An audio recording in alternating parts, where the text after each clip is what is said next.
আসসালামু আলাইকুম সুপ্রিয় দর্শক, দুপুরের সংবাদে আপনাদেরকে স্বাগতম। শুরুতেই জানাবো সংবাদ শিরোনাম। সংবিধান পরিবর্তন না হওয়া পর্যন্ত আগের পদ্ধতিতেই নির্বাচন হবে, মন্তব্য নির্বাচন কমিশনারের। এদিকে গোপালগঞ্জে নিহত 3 জনের মরদেহ উত্তোলন। জানাবো এআই প্রযুক্তি আগামী সংসদ নির্বাচনে বড় চ্যালেঞ্জ, মন্তব্য সিইসির। সর্বশেষ 3 মাসে রাজনৈতিক সহিংসতায় নিহত 72 জন, গণপিটুনিতে 19। শুনছিলেন সংবাদ শিরোনাম। সর্বশেষ আপডেট সংবাদ পেতে আমাদের সাথেই থাকুন। এখন জানাবো বিস্তারিত।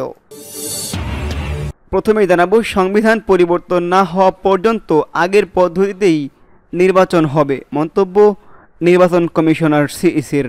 নির্বাচন কমিশনার এএমএম নাসিরউদ্দিন বলেছেন, সংবিধান পরিবর্তন না হওয়া পর্যন্ত আগে যেই পদ্ধতিতে নির্বাচন অনুষ্ঠিত হয়েছে সেই পদ্ধতিতেই নির্বাচন অনুষ্ঠিত হবে।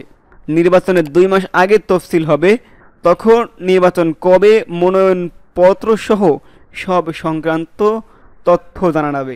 খুলনায় নির্বাচন কমিশন এবং প্রশাসনের কর্মকর্তাদের সঙ্গে শনিবার সকাল 10টায় মতবিনিময় কয়েক ধরনের মন্তব্যতে প্রধান নির্বাচন কমিশনার এমন মন্তব্য করেছেন। এর আগে সাংবাদিকদের তিনি এইসব কথা জানিয়েছেন। নির্বাচন প্রসঙ্গে এ সময় সিইসি এএমএম নাসিরউদ্দিন বলেছেন, সুষ্ঠু নির্বাচন করার চ্যালেঞ্জ তো বহুবিধ, নিত্য নতুন চ্যালেঞ্জ আমাদের সামনে দেখা দিচ্ছে।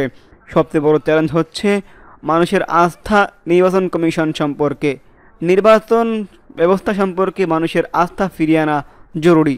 দ্বিতীয় চ্যালেঞ্জ হচ্ছে ভোটারদের কেন্দ্রমুখী করা।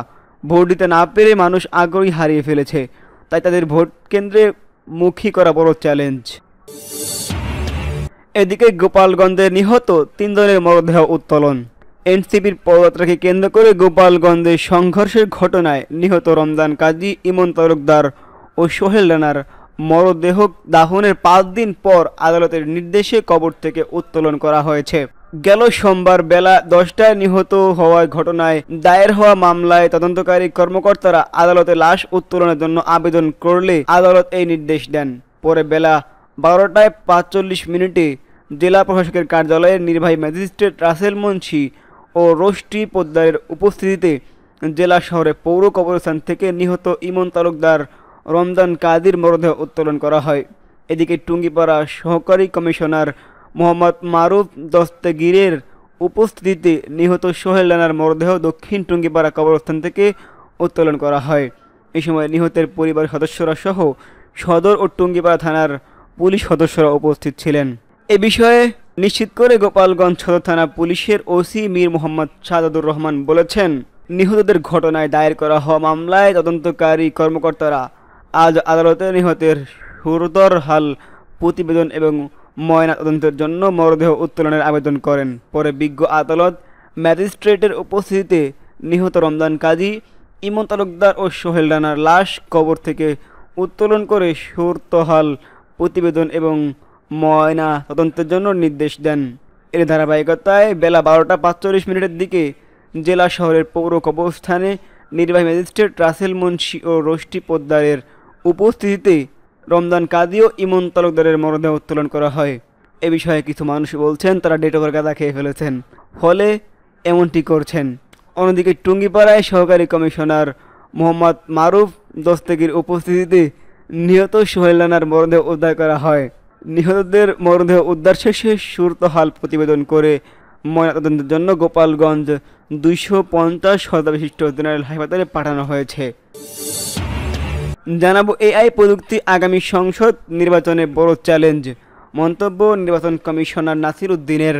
প্রতিবেদন বাংলাদেশ প্রতিদিনের। প্রধান নির্বাচন কমিশনার এএমএম নাসিরউদ্দিন বলেছেন, নির্বাচন কমিশনের ওপর আস্থা ফিরিয়ে আনাই এখন বড় চ্যালেঞ্জ। একই সাথে ভোট কেন্দ্রে ভোটারদের উপস্থিতি, সোশ্যাল মিডিয়া, অপতথ্য প্রচার ও কৃত্রিম বুদ্ধিমত্তার এআই প্রযুক্তি এর অপব্যবহার আগামী জাতীয় সংসদ নির্বাচনে বড় চ্যালেঞ্জ।